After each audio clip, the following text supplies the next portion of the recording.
तो natural selection का topic जो हम स्टार्ट करने वाले हैं,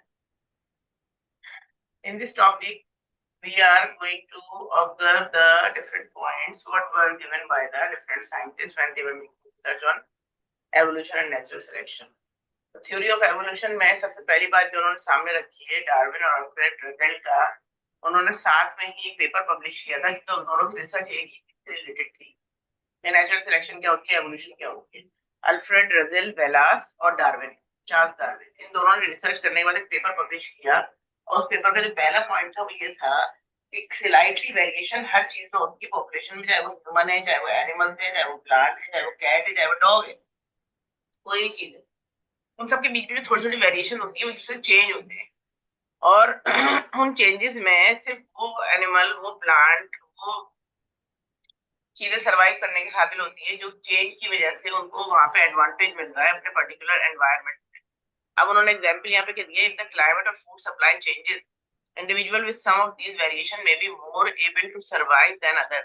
अगर हम क्लाइमेट चेंज करते हैं, हम फूड की सप्लाई को कम या ज्यादा करते हैं, तो जो भूखे रह लेंगे, जो सरवाइव कर सकते हैं वो सरवाइव करेंगे, जिनको टॉलरेट करने की आदत होगी क्लाइमेट को वो कर जाएंगे, जो नहीं कर पाएंगे वो मर जाएंगे, they will die. For example, a variety of animals that could eat the leaves of shrubs as well as grass would be more likely to survive in drought than one that only feed on grass. वो कह रहा है, उन्होंने example दी है इंसानों की, हमारे घर में बच्चों की भी एग्जाम्पल होती है। जो बच्चा हर चीज खा लेता है उसका मसला नहीं होता, लेकिन जो सिलेक्टेड आइटम खाता है उसके मसले होते हैं। इन द सेम वे उन्होंने कहा कुछ एनिमल ऐसे होते हैं जो सिर्फ ग्रासेस खा रहे हैं, कुछ ऐसे हैं जो हर्ब शर्ब जो पत्ते मिलेंगे वो खा लेंगे। ठीक है, तो फिर क्या होते हैं, मसले मसाइल पैदा हो जाते हैं उन लोगों के लिए। क्यों? और एनिमल्स के लिए भी मसले हैं क्योंकि उनके पास उनकी मर्जी का फूड अवेलेबल नहीं है। फूड अवेलेबल नहीं है, दे विल डाई, क्योंकि ड्रॉट की कंडीशन है, कोई चीज ग्रो नहीं कर रही है सिवाय छोटी मोटी ग्रास के, और उनके नखरे इतने वो खा नहीं रहा, या उनको पसंद नहीं है वो चीज। If one variety lives longer than others, it is also likely to leave behind more offspring. Second factor उसमें यह देता है कि एक में ज्यादा एबिलिटी है सरवाइव करने की, कम्पीट करने की एनवायरमेंटल चेंजेस के साथ, और वो ज्यादा लंबे अरसे सरवाइव कर रही है and lives longer than others. वो ज्यादा लंबे अरसे जी जाती है दूसरों के मुकाबले में। तो अगर वो ज्यादा लंबे अरसे सरवाइव कर रही है तो उसने ऑब्वियसली अपने ऑफ स्प्रिंग पैदा करने हैं, और वो ऑफ स्प्रिंग जो होते हैं वो ज्यादा लंबे अरसे तक सरवाइव करेंगे। ठीक है, तो a mouse that lives for 12 months may have 10 litter of 5 babies, 10 litre of 5 babies एक टाइम में, उनके लिटर्स कह रहे हैं बेबीज के ग्रुप को, वो 10 लीटर पैदा कर सकते हैं 5 बेबीज का। तो अगर उनको मल्टीप्लाई कर रहे हैं तो 50 टोटल वो 12 मंथ में, एक साल में पैदा कर रहे हैं। And a mouse that lives for 6 month, अगर वो 6 मंथ तक सर्वाइव करता है तो प्रोबेबिलिटी ये बात की जो हाफ बेबी पैदा करेगा उसकी हाफ की जनरेशन रहेगी दुनिया में। तो जिसकी 50 जनरेशन रहेगी, 50 वालों को मजीद चांस मिलेगा सर्वाइवल का, तो they will grow further 50 in 1 year each one of them. In this way, population is going to increase only for those who are better adapted to the changes. जिनको ज्यादा changes से survive करने की आदत है, adaptation को survive करने की आदत है, वो ज्यादा नंबर में अपनी पॉपुलेशन बढ़ाएंगे। और जब उनकी पॉपुलेशन ज्यादा बढ़ रही होगी तो उनके बेबी भी ज्यादा पैदा होंगे, उनकी कैरेक्टरिस्टिक भी ज्यादा नेक्स्ट जनरेशन में ट्रांसफर होंगी। We call it natural selection. Nature ने उनको सिलेक्ट किया ज्यादा सर्वाइव करने की।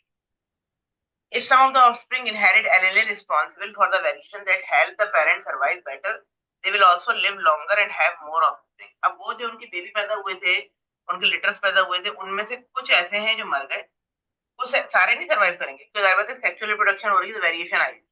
वेरिएशन की मीनिंग है कुछ अच्छे भी होंगे तो कुछ खराब भी होंगे, कुछ रिसेसिव कैरेक्टर्स होंगे, कुछ डोमिनेंट होंगी। तो जिनमें डोमिनेंट कैरेक्टरिस्टिक थी, हेल्दी थे, अच्छे थे, बेटर सर्वाइव कर सकते थे, वो जिंदा रह गए। उन्होंने अपनी वो कैरेक्टरिस्टिक, जब उन्होंने क्रॉस ब्रीड किया तो उन्होंने अपनी वो कैरेक्टरिस्टिक नेक्स्ट जनरेशन में ट्रांसफर करनी है। And when they transfer this characteristic to the next generation, उनमें से भी सिर्फ वो सर्वाइव करेंगे जो हेल्दी थे और बेटर एडेप्टेड थे और एनवायरमेंटल चेंजेस को फेस कर सकते थे। In this way only in the on the earth only those will survive who are better adapted through the changes in their environment. In the time, this particular variety will outnumber and finally replace the original variety. इस वक्त क्या होगा, फिर वो कह रहे हैं particular कोई भी पर्टिकुलर वैरायटी जो होती है वो आउट नंबर कर देगी, उसको रिप्लेस कर देगी प्रीवियस पॉपुलेशन को। This is sometime called the survival of the fittest. Survival of fittest कहते हैं, but fittest doesn't mean good, healthy, beautiful, active. It should be most fitted in the condition where it lives. वो बता रहे हैं ये देखो, it's little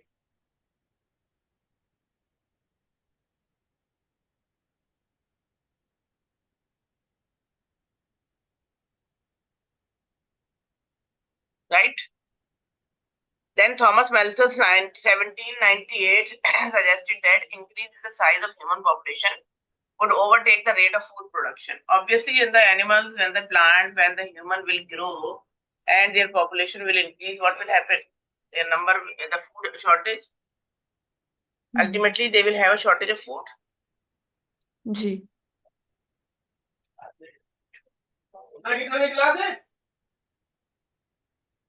बेटा read करो.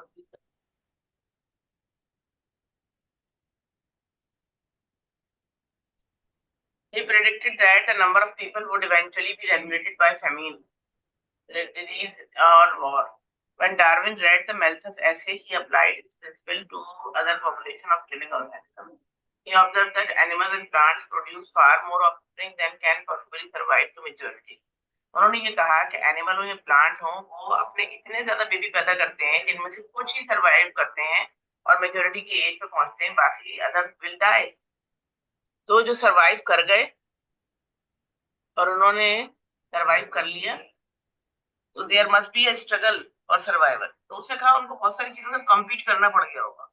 और उन्होंने किस किस चीज से कम्पीट किया होगा? शॉर्टेज ऑफ फूड के साथ भी किया होगा, एनवायरमेंट के साथ भी किया होगा, अपनी पॉपुलेशन के साथ किया होगा, इंटर अपनी स्पीशीज के साथ, तो उसको इंटर स्पेसिफिक कहेंगे. दूसरी स्पीशीज के साथ भी कम्पीट किया होगा, उनको इंटर स्पेसिफिक कॉम्पिटिशन कहते हैं. तो there will be different competition plus disease, environmental changes, they all together they were fighting against them. तो वो कह रहा है उनकी पॉपुलेशन में जिन्होंने सर्वाइव कर लिया, उन्होंने सर्वाइव के सर्वाइवल को सर्वाइवल ऑफ फिटेस्ट कह रहा है. फिर वो कह रहा है competition and selection. Competition and selection की मीनिंग क्या है बेटा? वो कह रहा है there will be competition between the members of the rabbit population for the food and burrows. तो कंपटीशन अगर विदिन द स्पीशीज हो,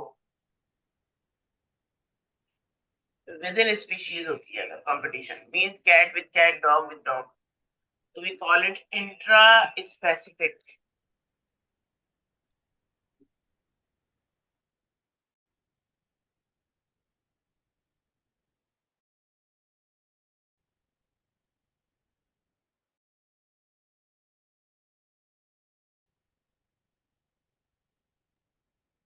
And if it is between the two different species, we call them inter. Inter means होता है between. Interspecific. Specific means between the different species. So intraspecific competition, interspecific competition plus environmental competition. There are competitions and selection. So they are saying here that if the food is limited, limited food का होने का मतलब है environment में कमी है किसी चीज की, सही है ना? Space is very short, they are not able to survive in a very short space. Number of potential mates is limited, उनकी number of potential mates कम है, इसलिए अपना बेबी पैदा नहीं कर सकते. Then only the healthiest, most active, most fertile and well adapted rabbit will survive. उस condition में क्या होगा? जो सबसे ज्यादा हेल्दी है, कंडीशन सही नहीं है, फूड भी बहुत कम है, तो मोस्ट एक्टिव है, सबसे ज्यादा जो होंगे वो, हेल्दीएस्ट जो होंगे वो, जो रन कर सकते हैं, फूड को चेज कर सकते हैं वो. फिर वो कह रहा है मोस्ट फर्टाइल, जिनके मिस पास लिमिटेड मेट्स हैं तो फर्टाइल वाले सबसे ज्यादा, और जो एनवायरनमेंट से लड़ नहीं पा रहे हैं, स्पेस भी लिमिटेड है, फूड भी कम है, नंबर भी शॉर्ट है, तो वो मोस्ट एडेप्टेड जो रैबिट होंगे, they are survive and breed. Miss बोलिए. मिस आई वाज आस्किंग कि ये जो लाइक इन्होंने लिखा है कि हेल्दीएस्ट होंगे, ज्यादा एक्टिव होंगे, ज्यादा फर्टाइल, तो वो जीन्स के बुनियाद पर होंगे ना? Of course. Okay, so I was asking that. Thank you. The competition does not have to involve direct conflict. They are saying here, a competition doesn't mean that cat is fighting with cat and dog is fighting with dog for the food. No, not always. They are not in direct conflict. Only those who are better adapted will survive and rest will die. So this is again another competition. The chance of survival is favoring whom? Who are better adapted to the environment, right? So there is not a direct conflict. It's clearly written here. They are not fighting with each other. कि वो एक फूक के पीछे भाग रहे हैं दोनों एनिमल्स में, हमेशा ऐसा नहीं होता. बल्कि क्या होता है, जो बेटर कैमोफ्लेज कर पा रहे हैं, ज्यादा इफेक्टिव हैं हीट लॉस करने में, ज्यादा इफेक्टिवली हीट को अपने सर्वाइव करने के लिए बचा रहे हैं, अपनी एनर्जी को, उनको फूड भी कम मिल रहा है, तो वो सरवाइव करेंगे फॉर अ लॉन्गर ड्यूरेशन। लेकिन जिनके पास ये एबिलिटी नहीं है, उनके पास एलएलए भी बहुत वीक है, वो बहुत ज्यादा वीक इसलिए आते हैं कि उन पे अगर कोई डिजीज अटैक करती है तो दे इजीली डाई, या उनके पास इतनी रनिंग एबिलिटी नहीं है, वो इतने एक्टिव नहीं है कि वो रन करें और जाके दूसरों को कम्पीट करके आगे निकल जाएं, और दूसरों से छीनेंगे नहीं, वो दूसरों से आगे निकलने का मतलब है उनको ज्यादा चांस मिलेगा towards the food and towards the prey. इसलिए कह रहे हैं it is natural selection. The better adapted varieties are selected by the pressure of environment. For natural selection to be effective, variations must be heritable. अब जो सबसे important point आया है वो ये है, variation must be heritable for the natural selection. Natural selection के लिए जो सबसे इंपॉर्टेंट बात क्या है वो ये है कि वेरिएशन हेरिटेबल होनी चाहिए, they should be inherited to the next generation, otherwise उनका नेचुरल सिलेक्शन में कोई काम नहीं है। अगर वो एक इंडिविजुअल तक लिमिटेड थी and they are not going to be pass to the next generation, और उनका हेरिडिटी से जीन से कोई ताल्लुक नहीं है, तो मैंने क्या बताया था आपको, हमारे पास वेरिएशन में जो ज्यादातर चेंजेस आती हैं वो कहाँ से ट्रांसफर होकर आ रही होती हैं, जीन से, पेरेंट्स। सही है ना, जी। जीन से आ रही होती हैं। एनवायरमेंटल चेंजेस तो इनहेरिट ही नहीं होती हैं, तो वो तो सिर्फ उसी बॉडी में ऑटोसोमल चेंज आएगी and after that they are going to, and आगे तो ट्रांसफर नहीं होती है ना, हेरिटेबल वेरिएशन तो सिर्फ आगे ट्रांसफर ही उसी सूरत में होंगी when they are going to be transferred from parent to offspring in the form of gene. उन्होंने पेपर्ड मॉथ की एग्जांपल दी है कि पेपर्ड मॉथ क्या होता है, पेपर्ड मॉथ जो है इट इज द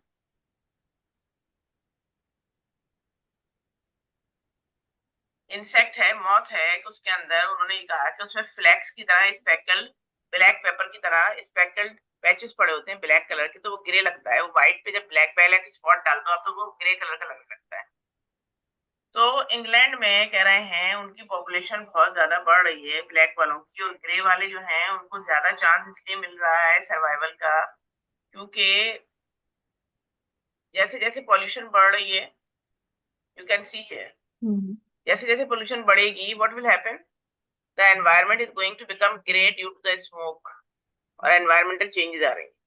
तो बहुत सारे ऐसे हैं जो कि उस जगह पे जब अपने बेटर कैमोफ्लेज करते हैं उस एनवायरनमेंट में, अगर वो बिल्डिंग्स पे हैं या विद प्लांट्स पे हैं या रॉक्स पे बैठे हुए हैं, तो जो बेटर कैमोफ्लेज कर रहे हैं उनकी वैरायटीज बच जाती हैं, they are not eaten by the predators, others rest will become prominent and they are not going to survive। तो नेचुरल सिलेक्शन ने किसका साथ दिया, इनमें से कौन सा बेटर एडेप्टेड है अपने एनवायरनमेंट में? मिस डी एंड ए भी तो नजर नहीं आ रहा, एंड ए, ए।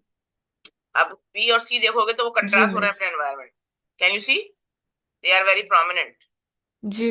तो वो इतने प्रोमिनेंट हो हम्म। रहे हैं कि अगर दूर से देखे जा रहे हैं तो नजर आ रहे हैं, तो उनके प्रेडेटर को भी नजर आ जाएंगे, हमें नजर आ रहे हैं, and they will be eaten by them, they will hmm. Not survive. तो इसको हम कहते हैं एडेप्टेशन, इसको हम कहते हैं सर्वाइवल एंड नेचुरल सिलेक्शन। तो एडेप्टेशन की जब बात आ रही है तो slow changes in the environment result in the adaptation in the population to cope with the change. बेटा read this first para, I am giving you 1 minute। जी।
जी, what have you read? Miss कुछ ज्यादा समझ नहीं आया। Slow changes in the environment result in the adaptation to cope with the change. Means here they have given you the example of different bacteria, that how bacteria are surviving, and if there is any sudden change, this is possible mechanism for evolution. Evolution can be described as a change in adaptive features over the time. Up they are giving you the example of bacteria, that some of the bacteria has adapted the antibiotic resistance. Look at them. Orange shade is the actually antibiotic, and some of the antibiotic, when bacteria started to reproduce by the binary fission 1 into 2, 2 into 4, 4 into 8, in this way they are going to multiply. So what happens, due to certain mutation, resistance of antibiotic start to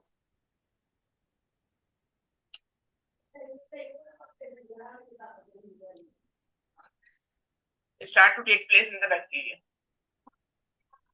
अब अगर वो bacteria which is mentioned by the purple colour, इसमें antibiotic resistance आ गया है, और जब उन्होंने spray किया है तो एंटीबायोटिक से कौन से वाले जो होंगे दे will be killed? Miss orange one like skin वाले जो व्हाइट शेड के थे दे will be killed and the purple one will survive, because उन्होंने सर्वाइव करना था.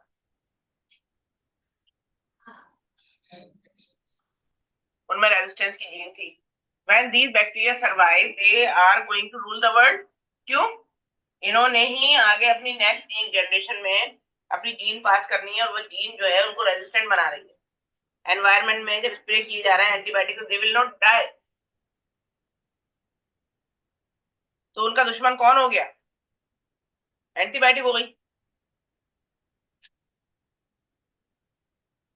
और अगर वो एंटीबायोटिक को फेस कर रहे हैं, they are surviving in front of that, तो क्या होगा? उन्होंने एग्जाम्पल यहाँ पे दिए, MRSA, methicillin resistant staphylococcus aureus. एक ऐसा बैक्टीरिया है जो यूएस वगैरह में, उनके प्रिजन में, उनके हॉस्पिटल वगैरह में बहुत बड़ी प्रॉब्लम बन चुका है. क्यों? इसके अंदर रेजिस्टेंस आ गया है. Look at that, this information is given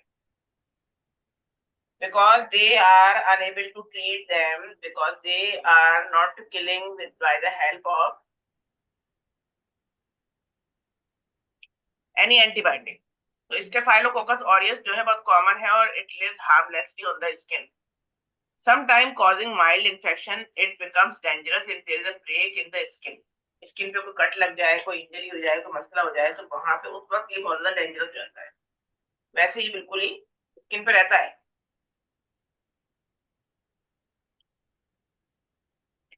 लेकिन जैसे ही ब्लड स्ट्रीम में एंटर हो गया किसी कट के जरिए, किसी भी चीज के जरिए, it is going to cause infection. अब वो इन्फेक्शन जो है हमारे इंटरनल ऑर्गन में ह्यूमन के फैलना शुरू हो जाएगा, तो क्या होगा? Blood poisoning. हाँ. अब वही चीज ये कह रहे हैं, प्रिजन में यहाँ पे बहुत सारे लोगों को रखा हुआ होता है, उन्होंने वहां पे ही इन्फेक्शन आपस में लगने का खतरा होता है. इस तरह हॉस्पिटल में आफ्टर सर्जरी इसके लगने का बहुत खतरा है इसका, और इसीलिए उनके लिए अनकंट्रोलेबल होते जा रहा है. अब ये पैथोजेनिक बैक्टीरिया कॉमन पॉपुलेशन में फैलता जा रहा है वहां पे, उनके लिए अनकंट्रोलेबल है, because it has become highly resistant to the miss antibiotics. Yes. Miss bacteria जो लाइक रेजिस्टेंट बनते हैं एंटीबायोटिक से, वो म्यूटेशन की वजह से होते हैं, right? Not necessary. Sometimes okay. they become resistant due to the incomplete process. Sometimes they become resistant due to the misuse of antibiotic. Sometimes for viral infection we use the antibiotic to kill the viral infection, but viruses don't have any cell wall. Sometimes self-medication. There are different reasons to make them resistant. अब miss if like correct में अगर मैं गलत हूँ, कि हम जब भी एंटीबायोटिक्स लेते हैं तो कोई ना कोई बैक्टीरिया अंदर रेजिस्टेंट बनता है, राइट? इसीलिए मना करते हैं बहुत ज्यादा माइल्ड इन्फेक्शन के लिए एंटीबायोटिक अवॉइड करनी चाहिए. और plus if we use them, we should not use the same antibiotic for the same infection again and again repeatedly.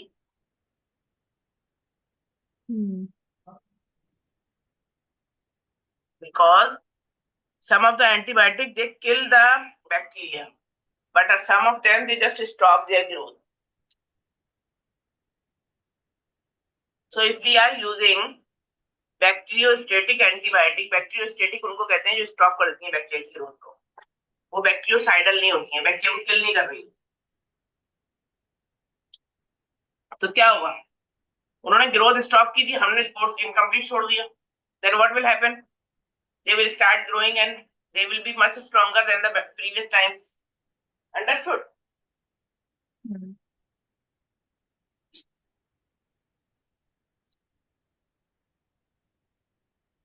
Ji miss. Now the development of strains of antibiotic resistant bacteria. If a population of bacteria containing one or two drug resistant mutant is subjected to the particular drug, अगर population में ऐसे bacteria हैं जो एक या दो drug के लिए एंटीबायोटिकली रेजिस्टेंट है, म्यूटेंट हैं, और उनको वो ड्रग दी जा रही है, तो non resistant bacteria will be killed but the drug resistant mutant will survive. और ये म्यूटेंट जीन जो होंगी they will be inherited to the next generation, जो मैं भी बता रही थी, and the surviving bacteria again they will be mutant and they will reproduce, so their offspring will be having this characteristic. In this way only the resistant bacteria and mutant bacteria are going to survive and rest will be killed, isn't it? और फिर क्या होगा, हमारे surrounding में जो bacteria होंगे सारे के सारे वो कौन से वाले रह जाएंगे एंड में? रेजिस्टेंट वाले। हाँ, so this is an example of natural selection. Artificial selection and selective breeding.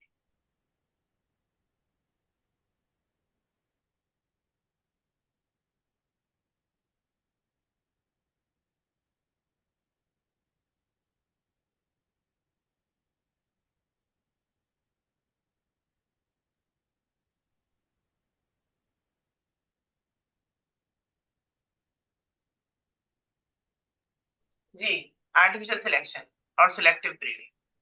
The process of selective breeding involves the human choosing individuals with desirable features. अब इसमें क्या है, इसमें किसकी इन्वॉल्वमेंट आ गई, इसमें ह्यूमन की इन्वॉल्वमेंट आ गई। They are going to choose the desirable feature. Means अगर उन्होंने कोई फ्रूट ग्रो करना है तो they will see the shape, they will see the beauty, they will see the flavor and the how juicy the food is. तो ये सब चीजें जो है वो देख रहे हैं, प्लस उनके मार्केट में क्या प्राइस उनको मिलेंगे if they are growing them commercially on the commercial basis, ठीक है ना। तो इस चीज को देखते हुए ह्यूमन ने जब चूज करना शुरू किया किसी चीज को ग्रो करने के लिए, तो उसको हमने आर्टिफिशियल सिलेक्शन का नाम दिया और सिलेक्टिव ब्रीडिंग का नाम दिया, because they breed the genes only they want to have in their animals, in their plants और इन द फ्रूट्स और vegetables, right. So human communities use this form of selection where they breed plant or animal for a specific characteristic. They are mentioning here that human हो या कोई भी, तो वो अगर कुछ सिलेक्टिव कर रहे हैं तो उसके अंदर कुछ स्पेसिफिक कैरेक्टरिस्टिक होंगे, उनकी बेसिस पे वो चूज करते हैं प्लांट को या animal. The range of variety of cat that you see today have been produced by selecting individual with pointed ear, fur color or length or even not tail. तो वो फर colour भी देखेंगे, वो cat या dog की कोई breed को अपने पास रखना चाहते हैं या उसको कमर्शियल बेसिस पे वो चाह रहे हैं ब्रीड करना, तो उसका फर कलर भी देखेंगे, उसकी लेंथ देख रहे हैं कि इवन वो टेल जो है उसकी शेप कैसी है, उसके ईयर्स पॉइंटेड है या नहीं है। तो all these characteristic will be observed by the one who are going to cross them. तो वो क्रॉस ब्रीडिंग देख के करेंगे कि अगर उनके ऑफस्प्रिंग जो पैदा होंगे, उनके किटन जो पैदा हो रहे हैं कैट के, तो उनमें हो सकता है कुछ कैरेक्टरिस्टिक हो ऐसी जो इनके लिए अनडिजायरेबल है, लेकिन मेजॉरिटी कैरेक्टरिस्टिक वो होंगी जब वो ब्रीड क्रॉस करते वक्त उन्होंने चूज किया है किसी चीज को, वही वाली ब्रीड की कैरेक्टरिस्टिक उनमें आएंगी। So when mature this kitten is allowed to breed, another very pointed eared variant is selected. अब उन्होंने जैसे अपनी मर्जी की जो किटन कैट ली थी, उसके साथ दूसरा जो है मेल को जब क्रॉस करते वक्त वो देखेंगे तो वही कैरेक्टरिस्टिक लेके वो जो उन्होंने चाहिए उनको नेक्स्ट ब्रीडिंग स्टॉक में, नेक्स्ट ब्रीडिंग स्टॉक को चूज करते वक्त वही कैरेक्टरिस्टिक क्रॉस करने की कोशिश करेंगे जो उनको डिजायर्ड है। उससे क्या होगा, वो प्योर ब्रीडिंग पॉपुलेशन एस्टेब्लिश हो जाएगी, तो उनके पास दोनों तरफ से पेरेंट की वही जीन आ रही है, जो मेल फीमेल दोनों तरफ से एक ही जीन आ रही है, अब वो बन जाएगी प्योर ब्रीड। लेकिन प्योर मिस ब्रीड को जी बेटा। जी जी मिस, आप कंटिन्यू करें, मैं बाद बट में व्हेन वी पूछती cross pure breed with pure breed, what is the next generation? आपको हमने बताई थी ये वाली बात, अगर आपको याद हो। When हूँ। we जी cross miss. pure breed with pure breed, the next generation is heterozygous, isn't it? जी और अगर प्योर ब्रीड जो है इसको हम करते रहे क्रॉस आपस में ही इस तरीके से, और वो हेटेरोजाइगस ना बने, तो उसमें क्या होता है फिर? उनमें जीन जो है वो अनहेल्दी हो जाती है, and some time they are going to pass the recessive allele to other generation. और वो जीन जब वीक होने लगती है तो मोस्ट प्रोबेबली उनको उसको क्रॉस करना पड़ता है फिर हेटेरोजाइगस किसी दूसरे एनिमल या प्लांट के साथ, ताकि उनकी जीन्स जो है वो हेल्दी रहे, और उससे उनको नुकसान होता है। और वो नुकसान क्या होता है? होमोजाइगोसिटी जो होती है ना, क्योंकि वो होमोजाइगस जीन जा रहा है, और होमोजेनेसिटी जो है वो उनकी मेंटेन नहीं होती है। एक जैसी क्रॉप नहीं आएगी, एक जैसे प्लांट, एक जैसे एनिमल नहीं होगा बस। लेकिन अगर वो क्रॉस ब्रीड करते रहेंगे सेम जीन को एक दूसरे के साथ, तो क्या होता है? जीन वीक होने लगती है, उनमें रिसेसिव एलील, कुछ डिजीज, कुछ कॉम्प्लिकेशन आने का खतरा होता है। Similar method can be applied to farm animals. Desirable characteristics such as high milk yield, resistance to disease may be combined. अब स्टॉक ब्रीडर जो होते हैं वो सिलेक्ट करते हैं काव्स को, काव में से, और उनको जब ब्रीड करवाते हैं मेल से, तो उसको भी, उसमें भी वो सारी कैरेक्टरिस्टिक होनी चाहिए जो उनकी उनको चाहिए। Selective breeding in farm stock can be slow and expensive because the animals often have a small number of offspring. बेटा दोबारा आ जाओ, क्लास का टाइम एंड हो गया है, रीजॉइन। जी मिस।